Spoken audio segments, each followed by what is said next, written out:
Welcome back muli mga kaibigan sa bagong muling mga balita na ating mapapakinggan at mapapanood dito sa channel ng Bayan, ang Bayang Pinas. Dito ating matutunghayan ang mga bagay na nangyayari sa ating bansa, partikular na umano sa loob na mismo ng gobyerno at lalong-lalo na dito sa kasalukuyang administrasyon. Ngunit bago ang lahat, kung bago ka pa lamang sa ating channel ay siguraduhin mong ikaw ay mag-subscribe, pindutin ang notification bell at syempre piliin na rin ang all upang lagi kang maging updated sa mga balitang bago, totoo at walang bias. Syempre mga kaibigan at kung mga ating mga solid viewers naman dyan ay maraming salamat naman po sa inyong walang sawang pagsuporta. At huwag din pong kalimutang magpakita ng suporta sa ating channel sa pamamagitan ng pag-like at pag-share sa ating mga videos. At syempre mga kaibigan, kung meron ka naman pong hinaing at opinyon, ang ating comment section ay bukas para sa inyong mga opinyon at mga hinaing at kung ano po ang nais nyong sabihin sa ating mga gobyerno upang mabasa na nito. Heto na nga mga kaibigan, atin nang panoorin at pakinggan ang balitang ito.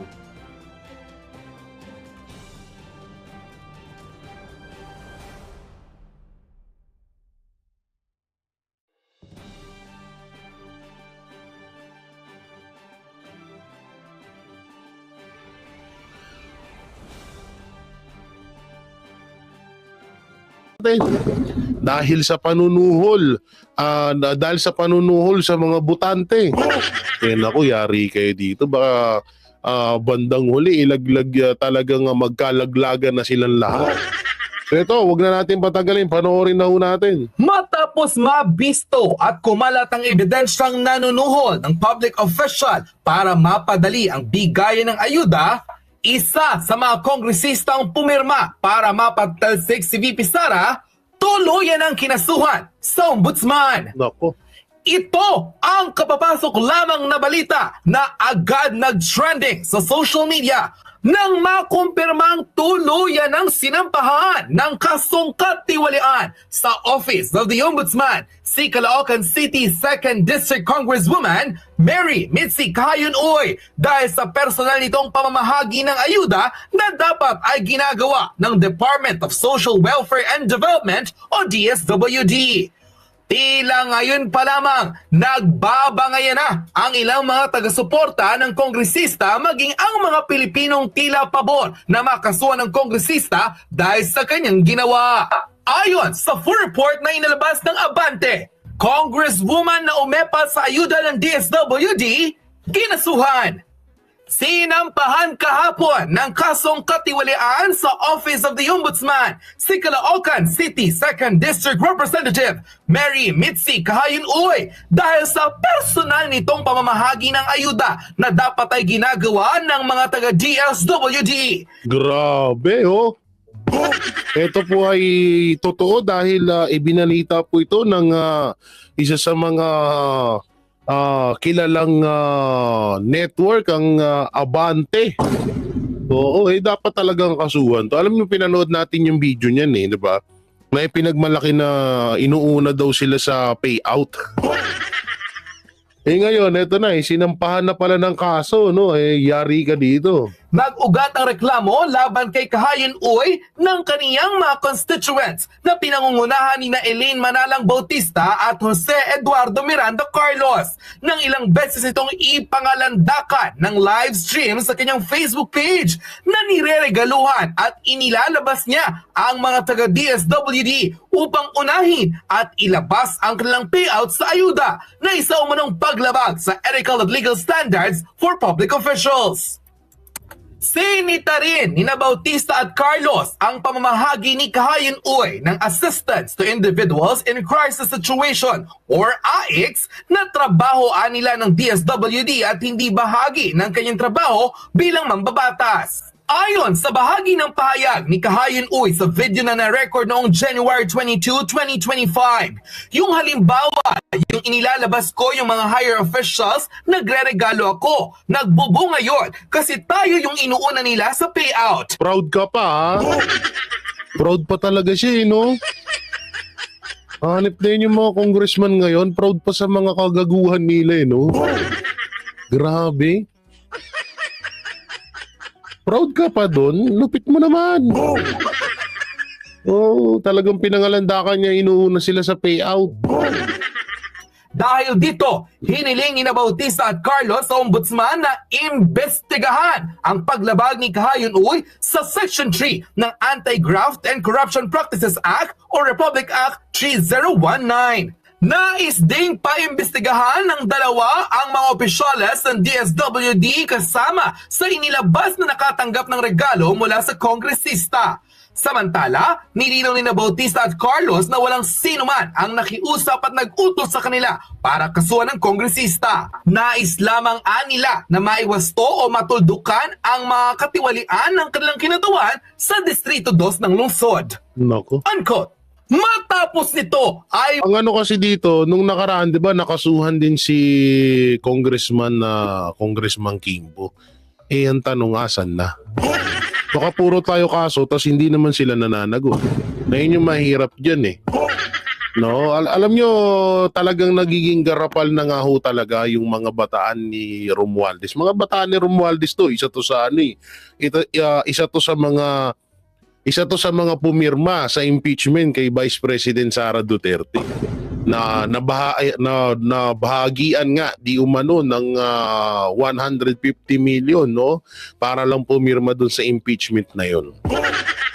So paano ko ba nasabi na garapalan na? Kasi nung nakaraan, di ba, may video etong si Dan Fernandez na pinapangalandakan niya rin na mamimigay siya ng pera sa kanyang mga supporters. Eh, sinabi niya nga doon na talagang pera niya daw yun. Pero kahit na vote buying pa rin kung may tuturing yun. Dito naman may sobra ho tayong na aalarma kasi nga parang hindi na ho natatakot tong mga congressman na to. Hindi na ho sila natatakot na ipangalandakan na talagang suportado sila ng House Speaker Martin Romualdez sa mga ayu-ayuda na ginagawa nila sa kanilang mga kampanya.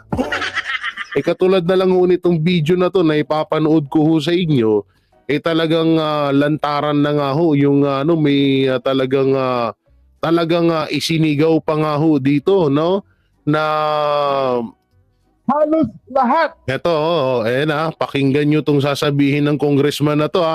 Ang pera ng taxpayers, kanya daw. Halos lahat ng binibigay namin dito sa distrito, iba din talaga. Halos lahat ibinigay ni Boss Speaker. O itong video na to, isa rin to sa patunay na imbis na pinagmalaki mo pa. Pinapalandakan talaga nila ang kapal ng mukha nila na parang gusto nila palabasin na yung mga pinamimigay na ayuda pera ni Speaker Martin Romualdez. Ang kapal ng mukha. Ito, panoorin natin. Nang ibinibigay namin dito sa distrito, galing po sa kanya, walang iba, House Speaker Martin Romualdez. Ang lupit, di ba? Pag mas maingay, mas malaki ang bigay. Ay, grabe. Pag mas maingay, marami yung bigay. Sana all. Kaya pala. Ngayon ko napagtatanto. Kaya pala, todo epal yung ibang mga congressman dahil kapag maingay ka, mas malaki ang bigay.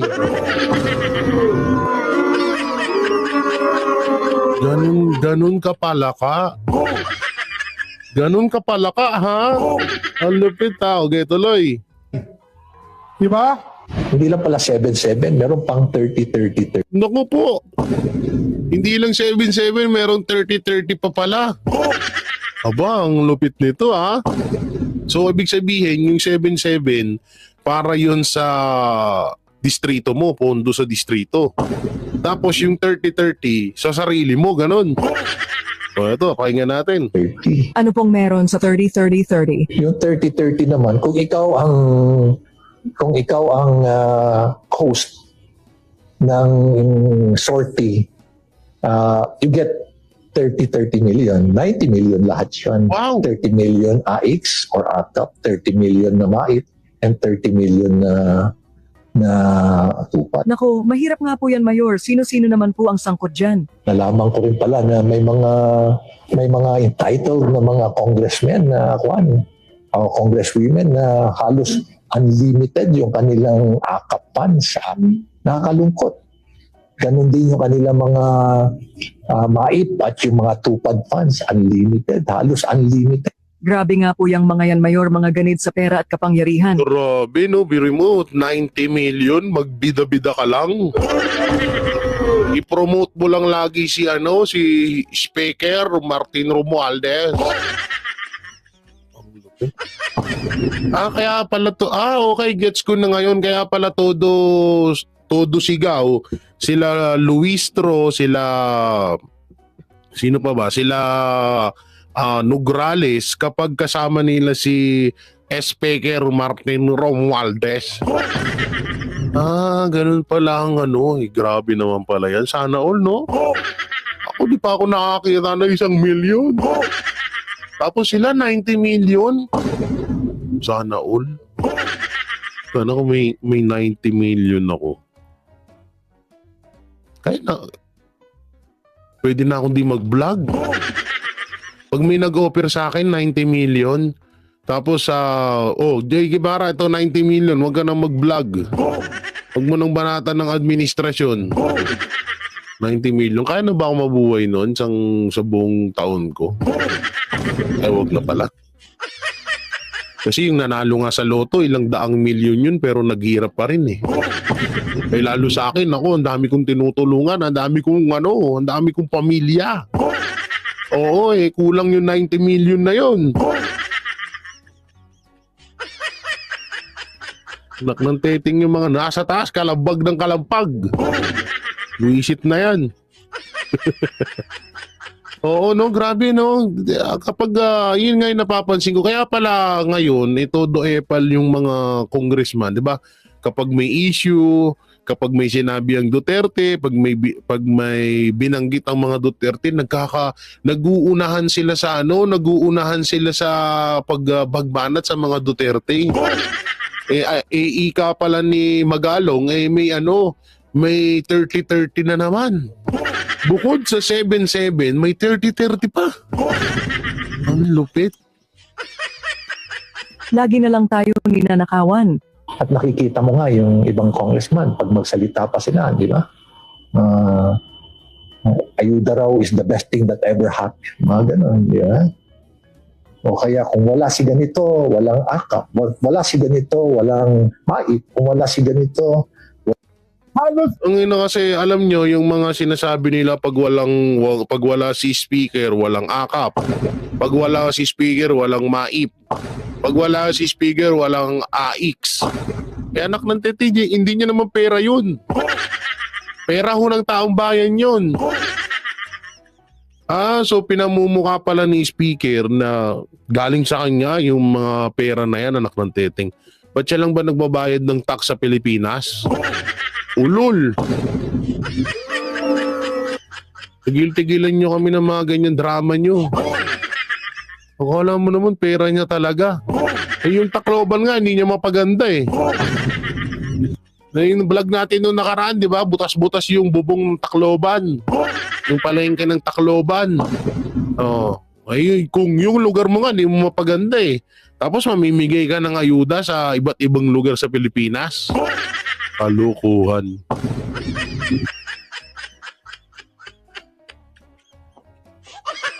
Dito naman tayo, karugtong nito yan, karugtong. Ito. Asan yan? Yan, ito karugtong, no?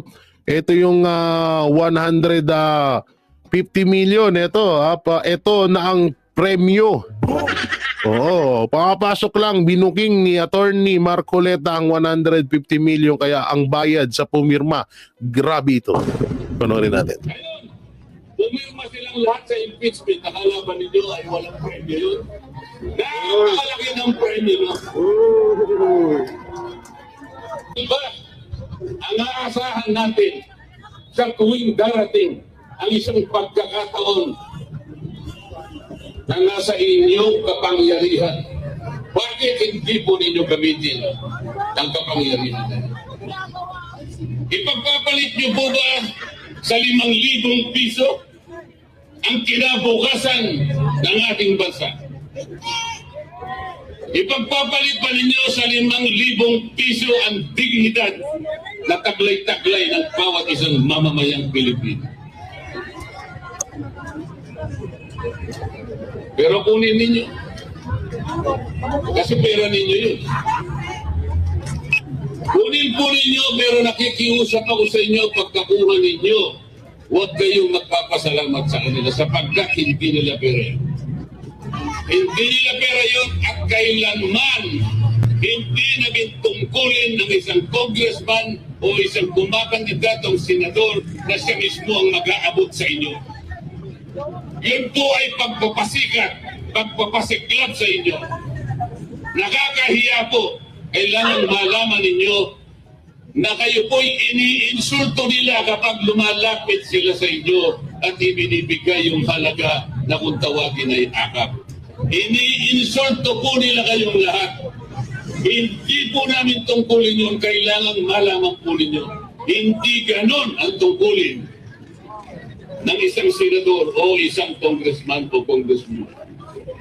Ang tungkulin po namin pare-pareho, kailangan buhayin natin, pasiglahin ang ekonomiya, ang kabuhayan ng ating bansa upang sa ganun magkaroon ng trabaho, dagdag na kita ang mamamayan. Alam nyo kung etong mga congressman, kung yung pera na hinahawakan nila, kung talagang kasi ang nangyayari, alam nyo kung bakit ayuda yung ipinamimigay ng mga congressman. Alam nyo ba kung bakit ganun? Kasi doon kasi magkano lang yung magagastos nila. Halimbawa, sa isang distrito, dito sa Tagaytay, isang barangay dito sa Tagaytay. Oh. So ngayon, ang gagastusin ditong bigas is magkakahalaga lamang ng 5 million. Eh, ang pera nila 150 million. Oh.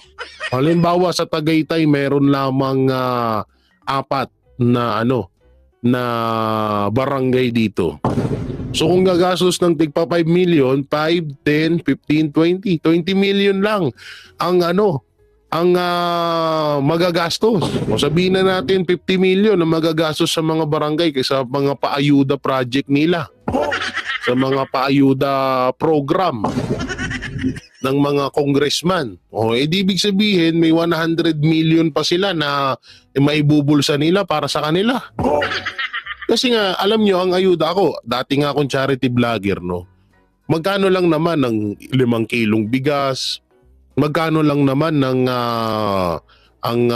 tapos hindi pa mabibigyan yung hindi pa mabibigyan yung hindi naman mabibigyan lahat ng residente dyan sa isang barangay. May mga bali-balita nga na kapag hindi ka rehistrado, wala kang ayuda. Hindi pa pwede yung pumila ka, tapos bibigyan ka nila, hindi pwede, dapat nakarehistro ka. At dapat talagang makukumbinsi mo sila na ikaw ay lehitimong supporters ni Speaker. No, mahirap po yun. Kaya itong sinasabi ni Congressman or future Senator Marcoleta, ito po talaga ay katotohanan na dapat ay magsagawa ng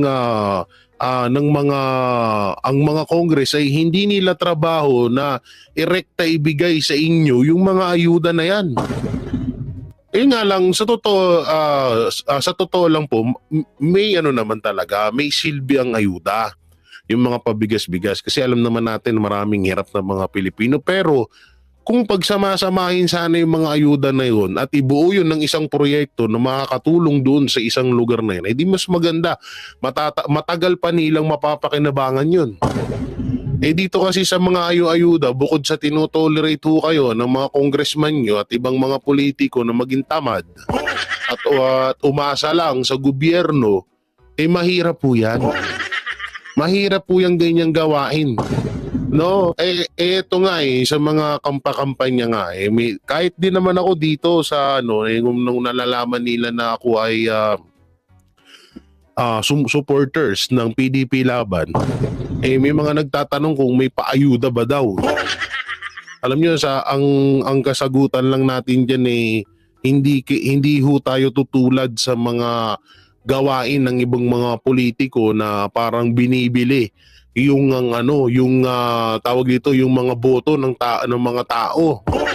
Kasi kahit dilata, kahit bigas ang ibigay mo sa mga botante, vote buying pa rin na may tuturing yan. Parang binibili ang boto mo dyan. No? At ito pa ang pinakamasama dito, baka pag dumating ang may matinding sakuna, wag naman sana dito sa Pilipinas, wala na tayong maipamigay na ayuda. Ayun yung pinakamasakit dyan. Oo. At ito sige tuloy pa natin. Huwag kayong papayag. Huwag kayong papayag. Ang isang pamilyang Pilipino kahit mahirap, hindi niya gugustuhin na mananatili siyang mahirap. Ang isang Pilipino ay merong dignidad. Ayaw niya yung palagi na lang na binibigyan siya ng ayuda. Napipilitan lamang siyang kunin kahit sa pangangailangan. Sapagkat hindi ibinigay ang mga kondisyon para sa makapagtrabaho. Makahulag po siya sa gapos ng kahirapan. Hindi siya papayag na ipamana sa kanyang pamilya ang kahirapan na matagal niya lang tinataglan. Oo nga pala, may dugtong ko lang po pala dito. May mga bali-balita nga na may mga, hindi ko kasi na-prepare yung video May nangyayari ho ngayon sa mga pangangampanya ng mga kandidato, special doon sa Alcancia, Bagoong, Pilipinas. May sinend sa akin na video at may mga sinend sa akin na mga pictures na itong mga viewers, yung mga tao na nandoon sa mga tinatawag na rally, iisang tao lang pala. Parang parang dinadala ho doon. Halimbawa, yung nakita niyong tao na nandoon sa unang proclamation ng Alyansa Bagong Pilipinas, dinadala pa nila doon sa iba't ibang lugar kung saan sila magrarally para magmukhang marami. May video kasing sinend sa akin na hindi ko lang humahanap, pero kapag kailangan na, ilalabas natin na meron silang mga bus, sandamakmak yung kanilang mga bus na nanggagaling ho doon sa parang sinusundo daw ng mga bus yung mga botante. Ngayon, magmumukha talagang marami yun. Halimbawa, dito sa Tagaytay nag-rally, nangampanya. Yung mga tiga Pasig, Taguig, Pateros, Makati, yung mga tiga Laguna, papasundo doon para magmukhang marami yung tao doon. Doon sa gagawing kampanya doon sa Tagaytay. Yan daw ho yung mga nangyayari ngayon. Medyo delikado yan, medyo talagang nakaka-alarma yung mga ganyang gawain, sana naman tayo ay gumising-gising, ha. Gising-gising tayo sa mga gising-gising tayo sa mga ganitong gawain. Ewan ko lang kung mahahanap ko pa yon, pero try natin. Meron kasing ibinigay sa akin na ganun na video. Ay, nandito ata sa cellphone ko. Saglit lamang, saglit. Sige, pe-play ko lang to. Huwag kayong papayag na manatili ang ganitong kalagayan. Piliin na po ninyo utang na loob. Nasa kamay po ninyo, nasa kamay po ninyo.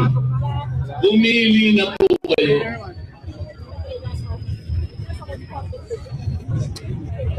Kaya yung isa ko nga, sinara ko na lang Wala Kasi po pag hindi kayo pumili, wala po kayong karapatan na umasa na may pagbabagong mangyayari pa sa ating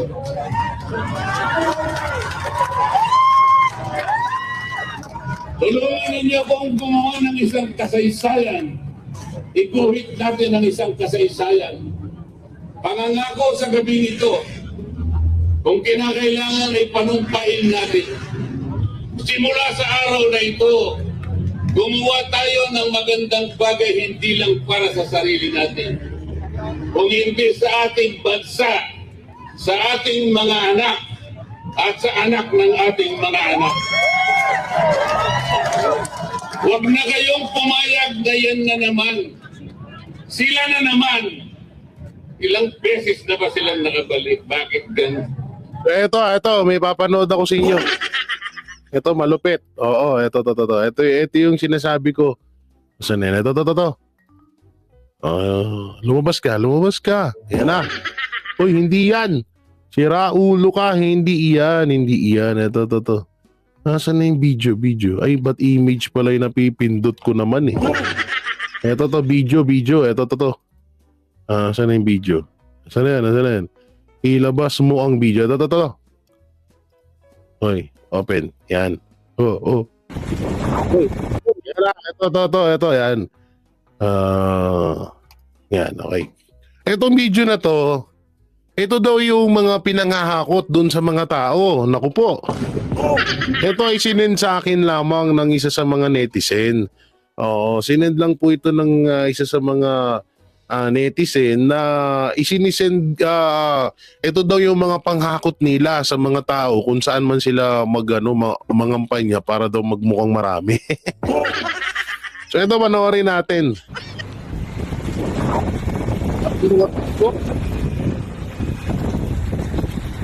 Tuloy, madaming mga bus. Taga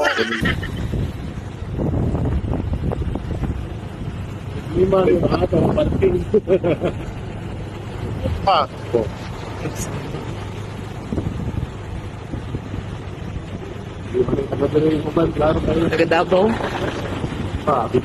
So pinapasakay daw pala yung mga tiga Davao. Ano yun? Rebellia? Yung nga. Oy. Pero Senator Bong Rebellia. Siya pala yung nandito. Sorry. Ay, siya pala nandito. Patay tayo dyan.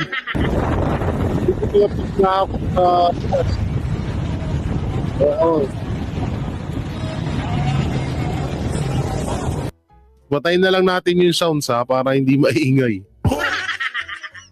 Eto, ano naman to?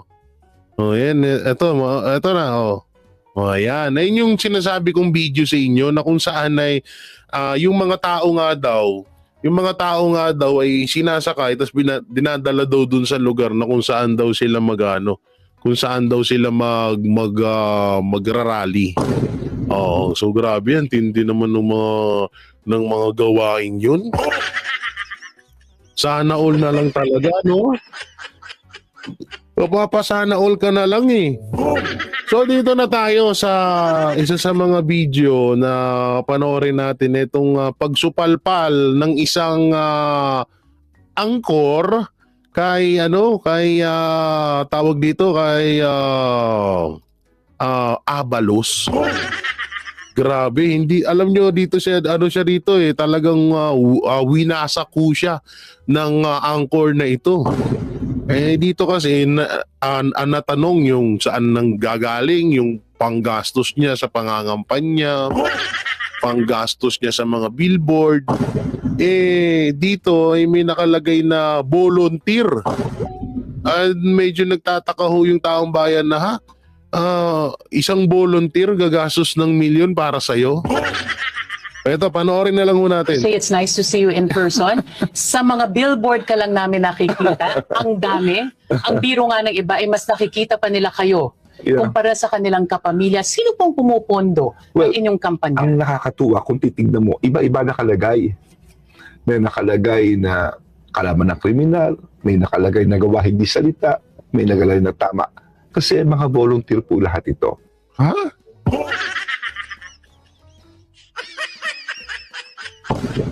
Volunteer? Tapos, paano? Paano nag-volunteer? Ang layo ng sagot, ha? Lahat sila ay kung saan lugar, bigyan ko lang daw sila ng design, sila lang papagawa. So, yung iba dyan, part ng party list. So, it's galing sa baba. Kaya Uy, part ng party list.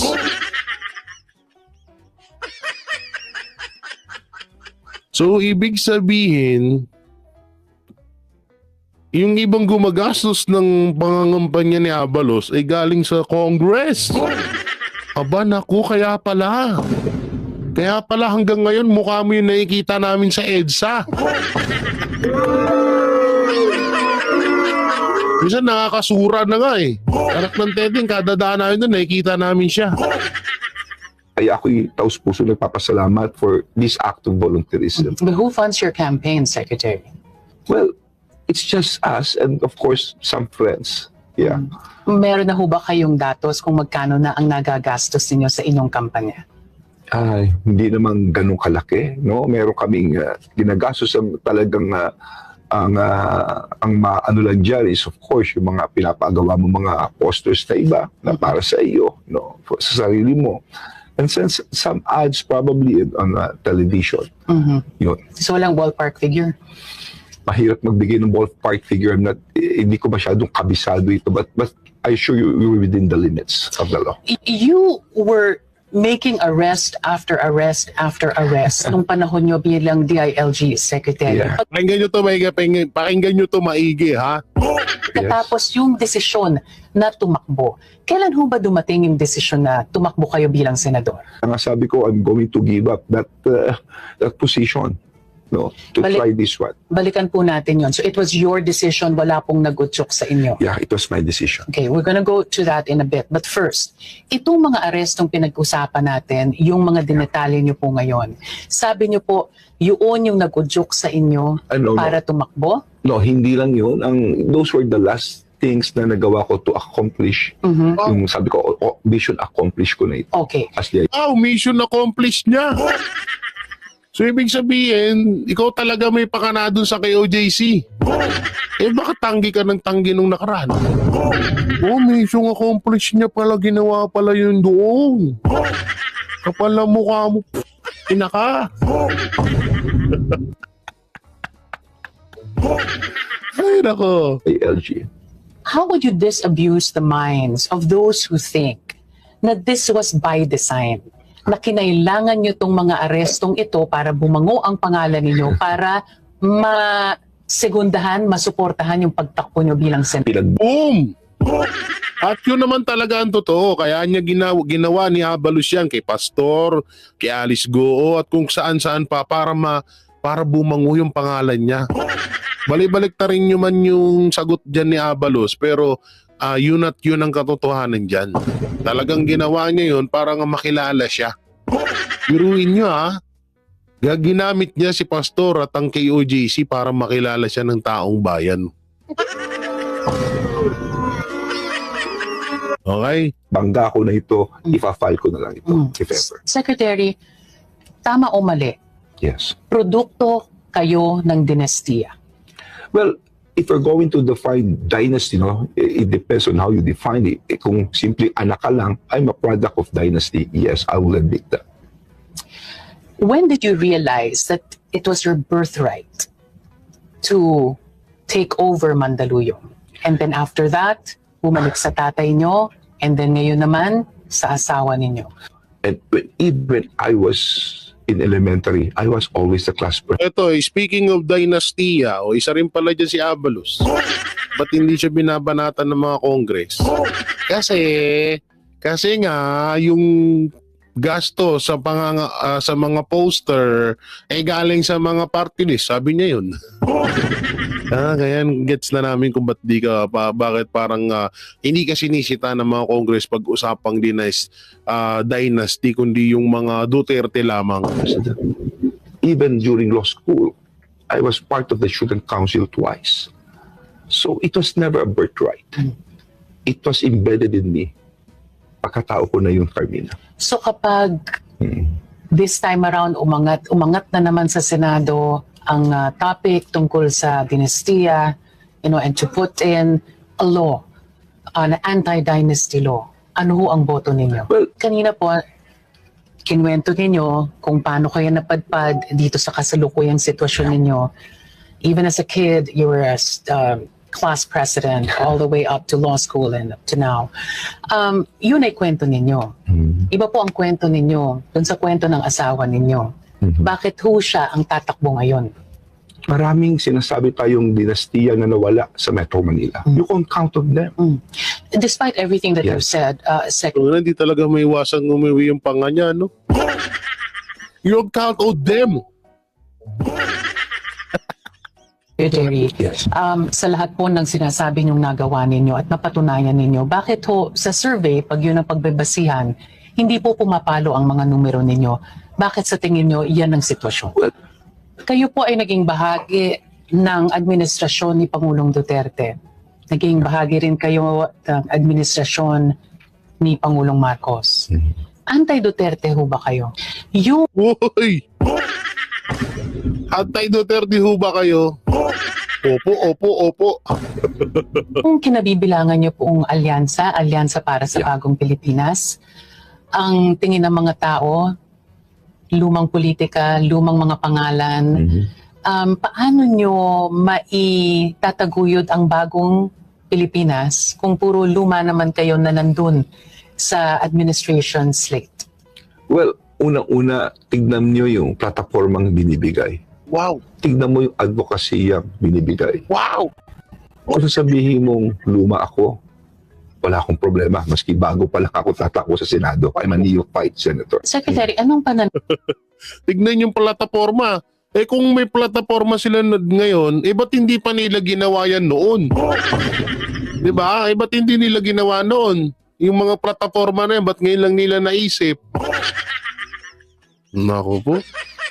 pananaw ninyo dun sa mga magkakamag-anak, magkakapatid na magkakasama sa Senado? Well, unang-una, no, binoto ng tao yan.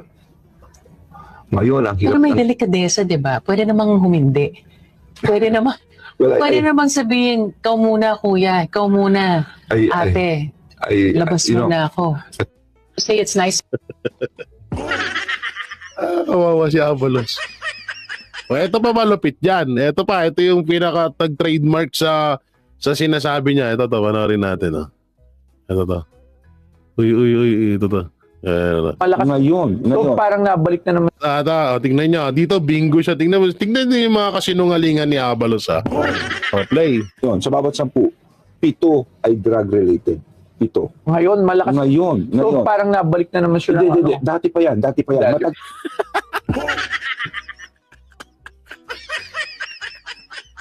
Ngayon. Hindi. Dati pa yan. Tangin na yan. Sinungaling pa more. Ha? Pag sinungaling pa more, isa pa. Yun, sa bawat 10, 7 ay drug-related. 7. Ngayon, malakas. Ngayon. So parang nabalik na naman siya. Hindi. Dati pa yan. Dati. Yun, sa bawat 10, 7 ay drug-related. 7. Ngayon, malakas. Ngayon. So parang nabalik na naman siya. Hindi. Dati pa yan. Dati. Grabe. Ngayon. Yung tipong nagyabang ka, tapos na-realize mo mali pala yung pinagyabang mo. Ay, naku po, Abalo.